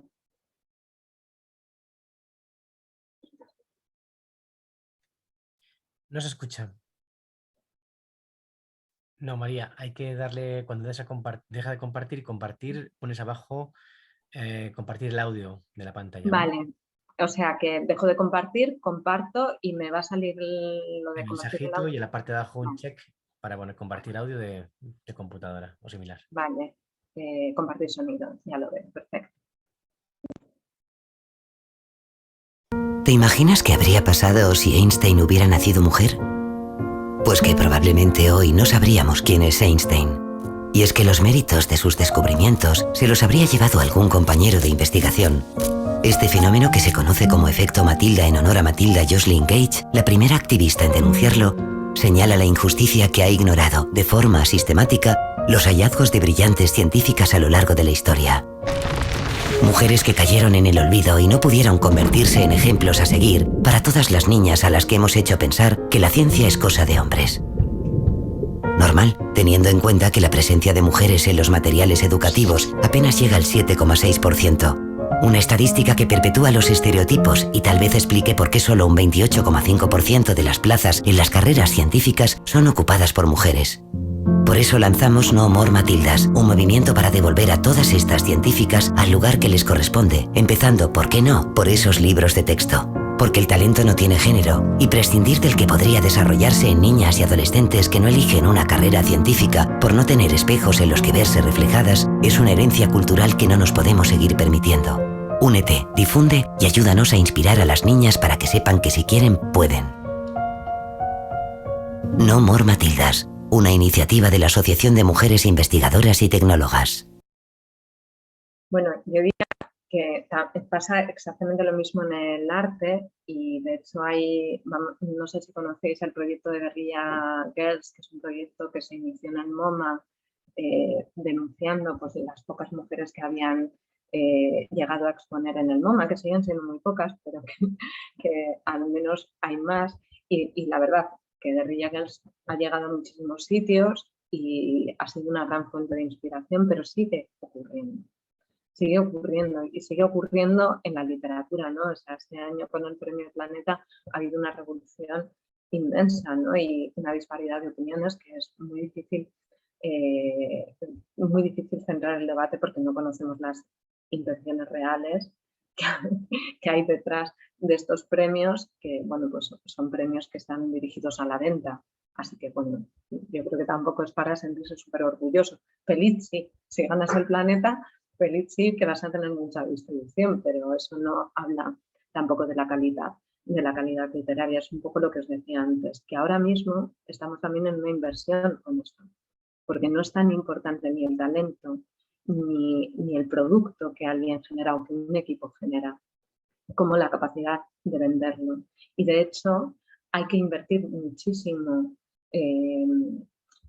esfuerzo en ver que los productos que se generan buenos tengan también una capacidad de marketing detrás, porque si no, va a ganar el marketing sin producto, ¿no? O sin producción.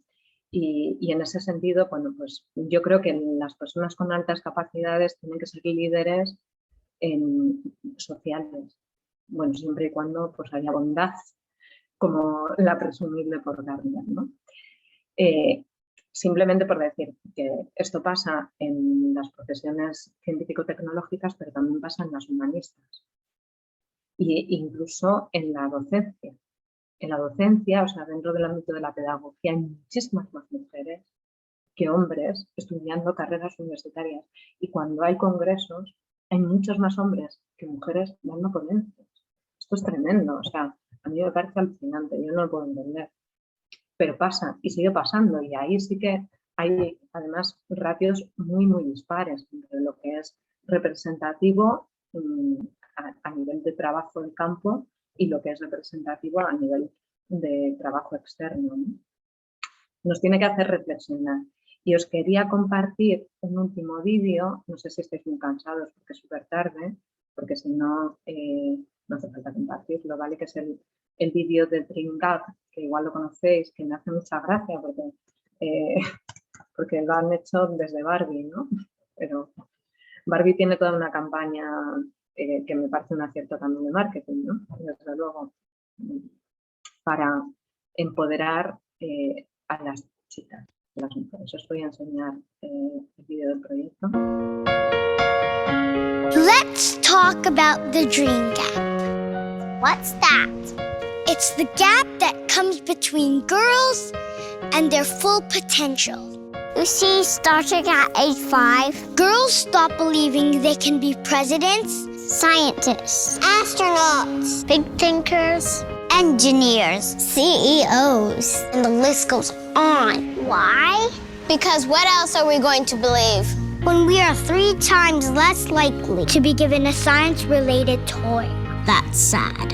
And when our parents are twice as likely to Google, is my son gifted? Then is my daughter gifted? That's not cool. We need to see brilliant women being brilliant and see how they got to where they are. To imagine ourselves doing what they do. But we can't do it alone. Mums, dads, brothers, and bosses. We need all of you to help. We need to close the dream gap. It's up to all of us. Y no sé si hemos cubierto, yo creo que sí que hemos cubierto un poco las preguntas, pero si tenéis alguna más antes de que vayamos a cenar.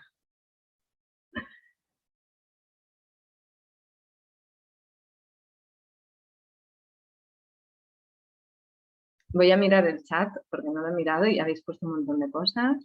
Se han compartido muchos recursos. Sí, qué guay. Pues no cerréis el Zoom hasta dentro un ratito que los voy a... Hecho. Ah, vale, los habéis ido buscando, qué bien.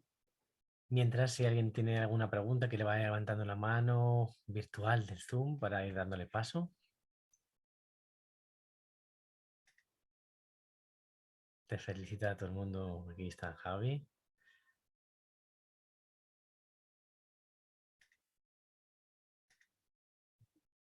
Patricia quiere hablar. Espera, Adelante. Sí, mira, yo tenía una duda respecto a lo que has comentado del efecto Clint, de cómo las generaciones varían de inteligencia respecto a la anterior. Y comentabas que es la primera vez que la generación que viene va a ser menos inteligente, pero también tú misma has comentado que las capacidades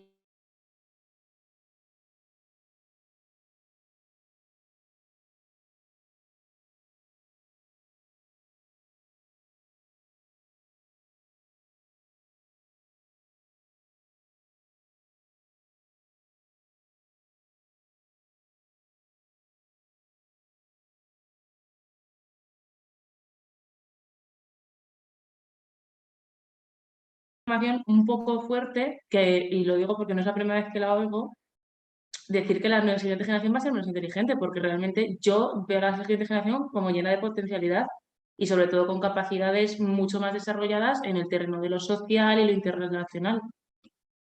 Bueno, o sea, es súper difícil de medir la capacidad intelectual, pero los test que hay, al final hemos hablado de inteligencia fluida e inteligencia cristalizada, los test que hay son test que no miden aprendizaje, sino que miden capacidad para desarrollar aprendizaje, para resolver, por ejemplo, patrones, para resolver problemas, para ser capaz de comprender la comunicación con otros y cuestiones que tienen que ver también con lo social, para detectar errores y la capacidad visoespacial se mide muchísimo también, que es algo que tendría que estar en crecimiento.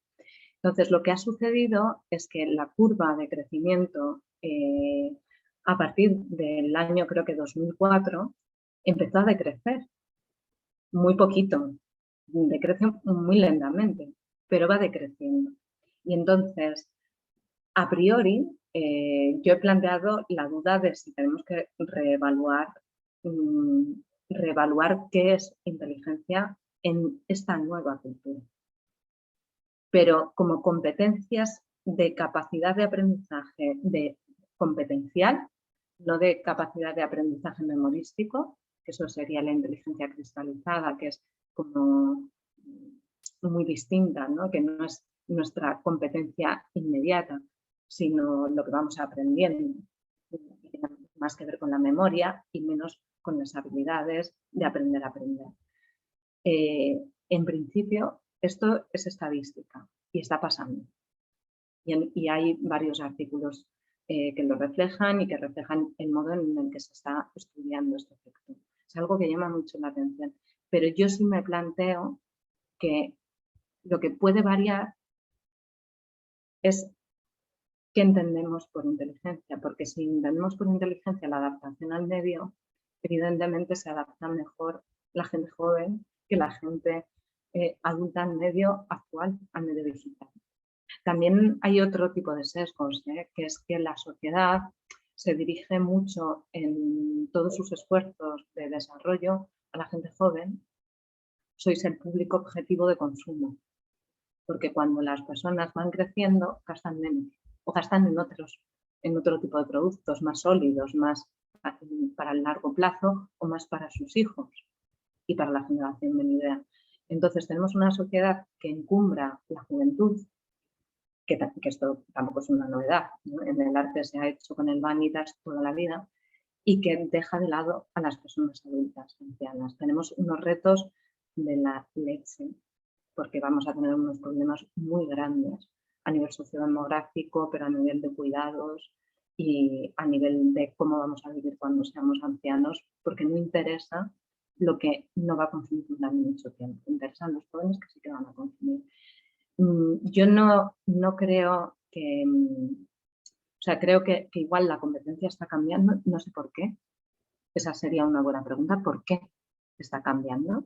Porque antes había una explicación de mejor acceso a la educación, de más alimentación, pero ahora no hay una explicación de por qué está decreciendo, lentamente, pero está decreciendo. Y luego, en términos de adaptación al medio, igual sí que tenemos que buscar otra forma de valorar. Y lo has escuchado y a mí también me sentaría fatal, porque yo también entraría ya dentro de... o estoy ahí justo en el declive de la curva, pero es una realidad. Lo que pasa es que hay que preguntarse muchas más realidades. Y que, o sea, es una realidad con los test estandarizados que hay actualmente y que igual pues hay que hacer otro. Igual si esos test se empiezan a pasar sistemáticamente por ordenador, la cosa cambia. Y si comparamos a unos y a otros, no lo sé.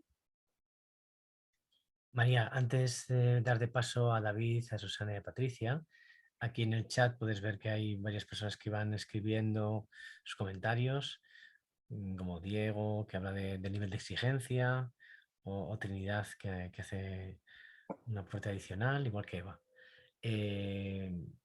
Si ves algo que puedas comentar al respecto antes de dar paso a David. Bueno, el nivel de exigencia yo no lo tengo claro, ¿sabes? Creo que hay exigencias distintas. Creo que hay creo que la dependencia tecnológica en manos de las multinacionales es algo muy negativo, porque lo que era algo muy positivo de la tecnología era la capacidad de elegir y la capacidad de acceder a todo tipo de información. Cuando la tendencia es que no accedemos a todo tipo de información, sino a la que recibimos y que además tendemos a deteriorar nuestras funciones ejecutivas, que eso sí puede estar en la base de una pérdida competencial, tendemos a deteriorarlas porque las redes sociales, los videojuegos y muchísimas de las herramientas tecnológicas se están desarrollando para generar dopamina de forma constante desde que somos niños, es decir, generar adictos. Y la dopamina destruye la función ejecutiva. Esto sí puede estar en la base.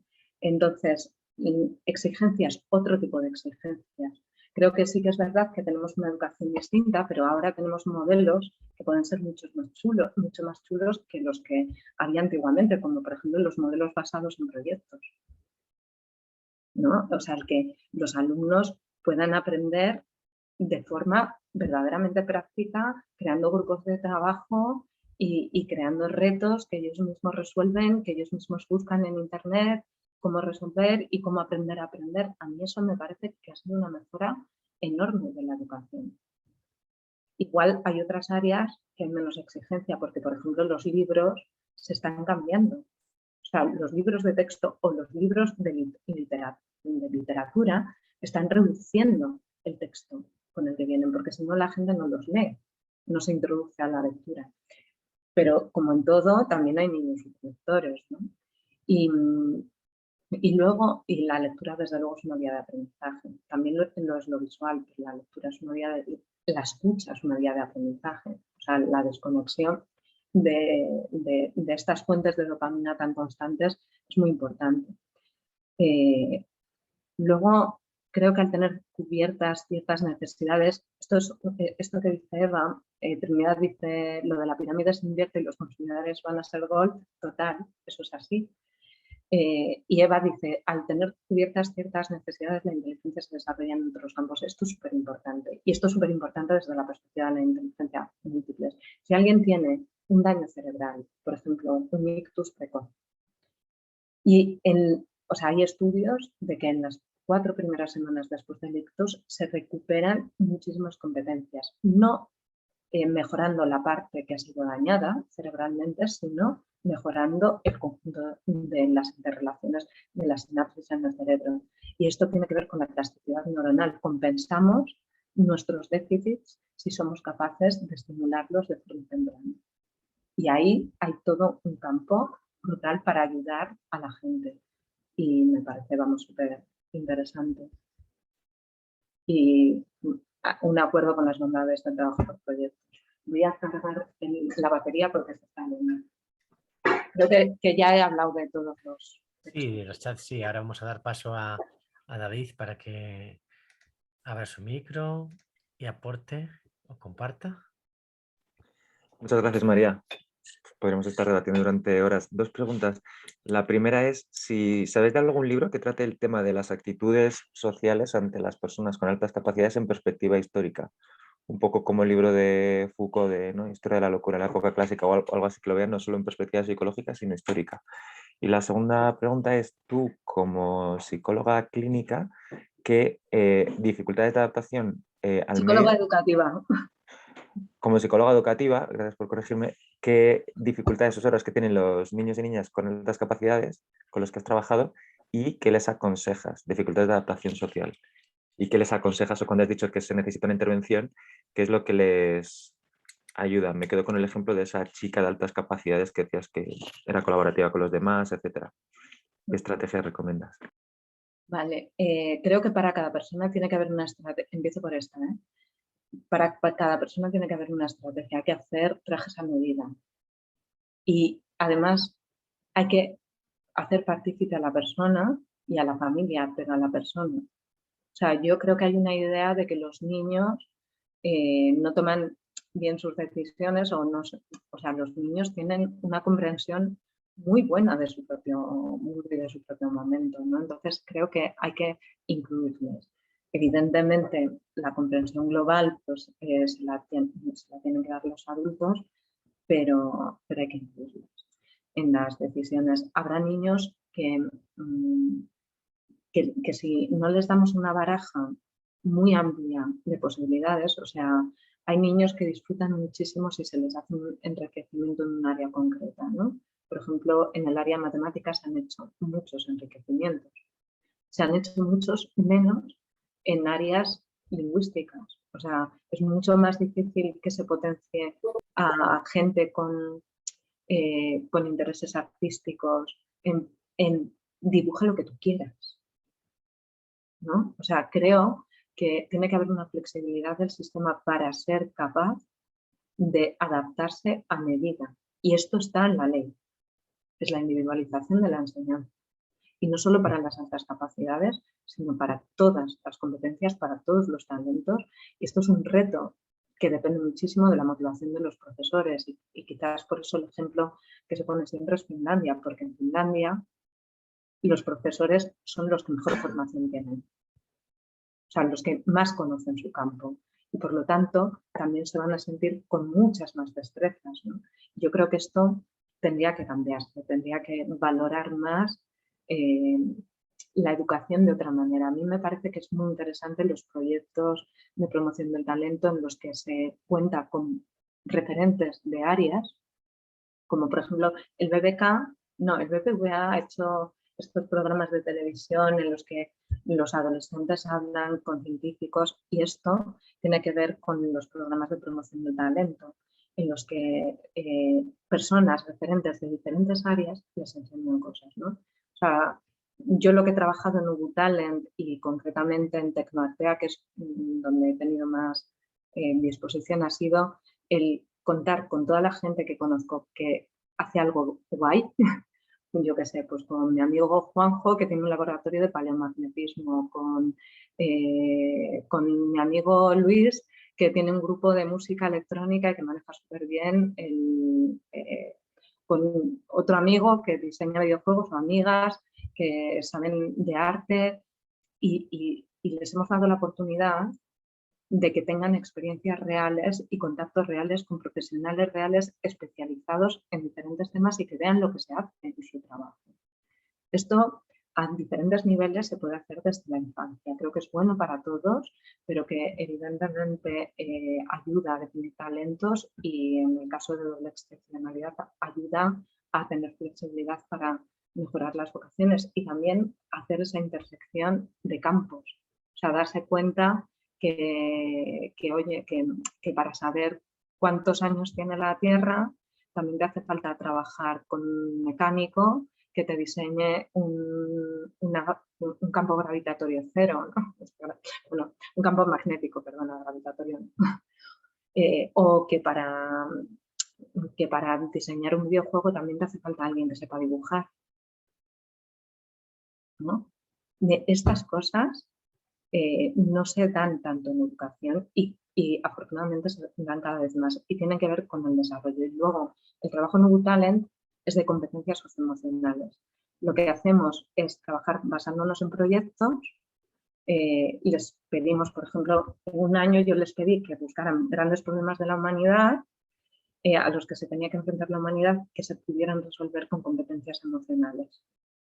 Y les enseñé visual thinking y a editar vídeo para que hicieran cortometrajes, bien como con el uso de visual thinking o bien grabándose ellos, que expusieran estos temas, ¿no? Lo que hace la FESLEGOLIZ realmente, que es enseñarles a ellos a que busquen su pregunta guía para su aprendizaje. A mí esto me parece súper potente y creo que ahí las personas con altas capacidades pueden operar como ayudantes de otros chicos en el aprendizaje y que en ese tipo de modelos todos ganan. Porque nosotros hemos trabajado con gente con autismo, con alta capacidad intelectual, junto con gente con autismo con capacidad intelectual muy límite en la FESLEGOLIZ y tenías el crack de programación que lo aprendía todo, pero lo que sobre todo potenciábamos eran los valores, la cooperación, la capacidad de cooperar no solo con tu propio equipo, sino con otros equipos. La capacidad de hablar en público y no decir, yo he hecho esto, esta ha sido mi idea, sino decir, nosotros hemos pensado. Esto me parece súper potente y creo que tiene que ver con las competencias emocionales, con el desarrollo moral, pero que no se enseña de una forma teórica, sino que se aprende con la vida y hay que dar experiencias.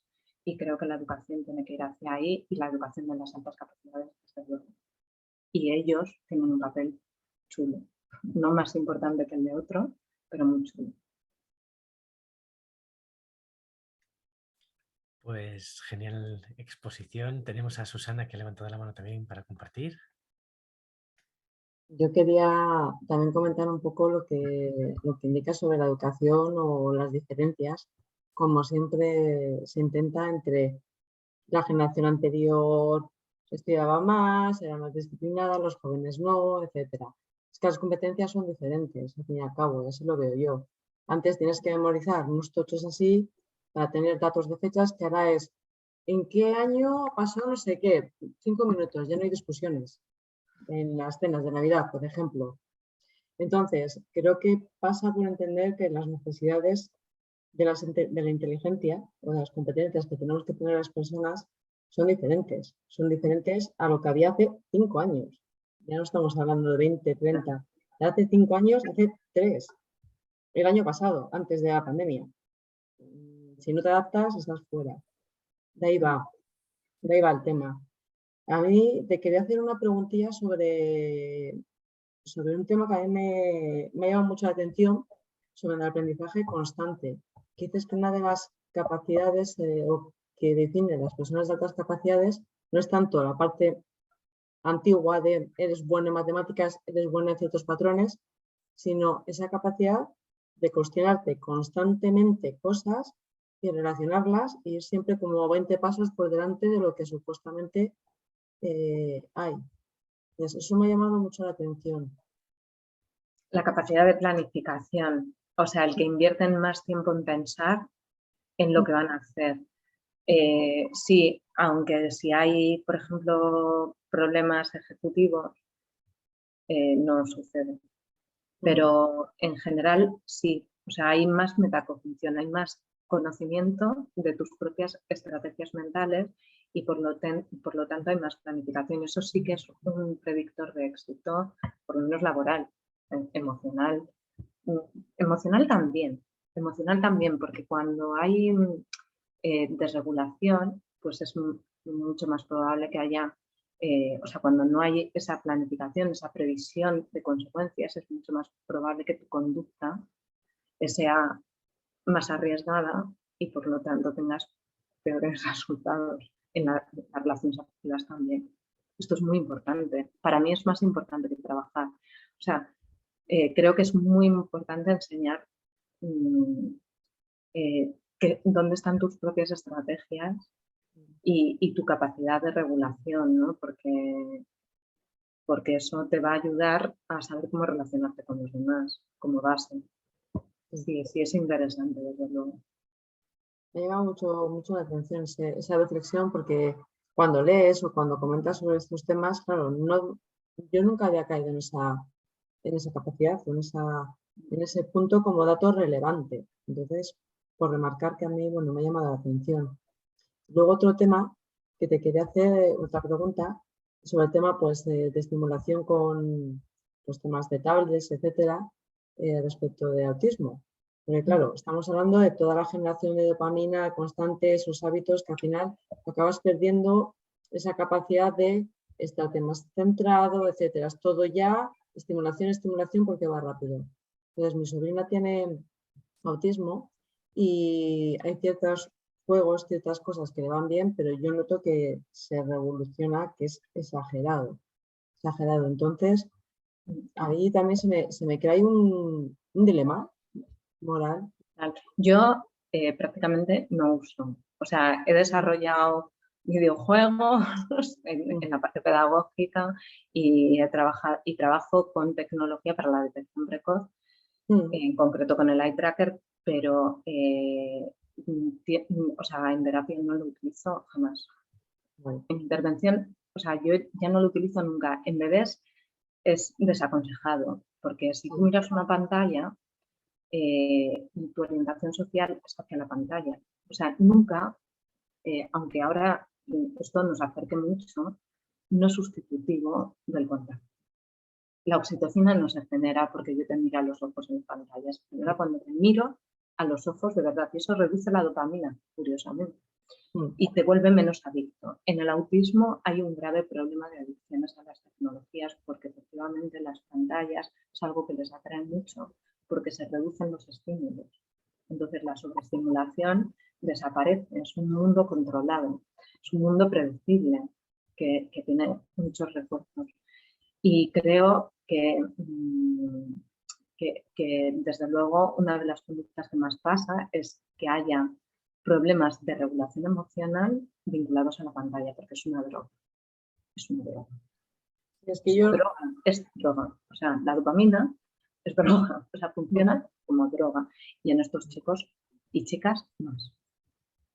Digamos, yo te lo quería preguntar porque es la sensación que a mí me daba viendo cómo interactúa mi sobrina, porque tiene deficiencia también en el lenguaje, está bastante limitada, y tú ves cómo evoluciona con unas cosas, pero con otras no.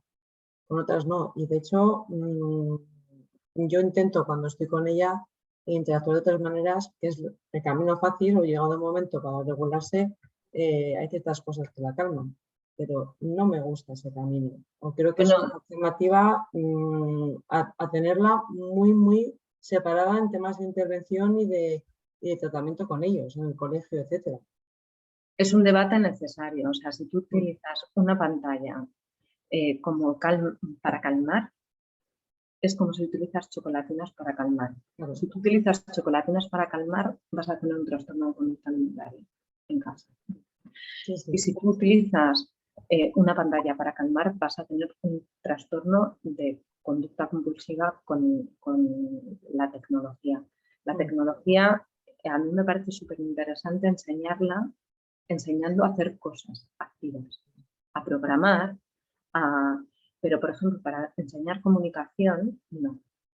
Porque tú puedes aprender vocabulario, pero eso no significa que te comuniques con los demás.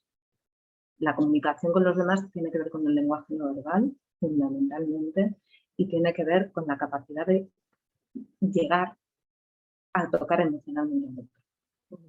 Tiene que ver con la capacidad de pedir ayuda. Tiene que ver con la capacidad de decir, no me interesa.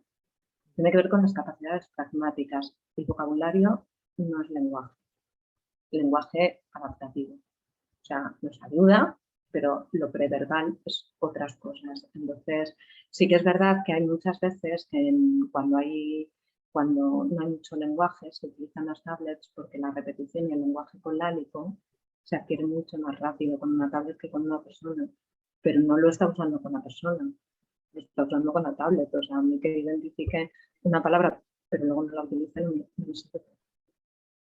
Eso es. Vale. Muchas gracias, Miguel. Bueno, súper tarde, ¿eh? Nos vamos a cenar un caballo. Bueno, no sé si Patricia tenía también la mano levantada o te había visto yo antes. No. ¿Has puesto cara rara, Patri? ¿Eh? No he respondido a lo de los libros, David. No conozco ninguno. Lo tengo que buscar. Luego lo hablamos. Igual lo tienes que escribir tú.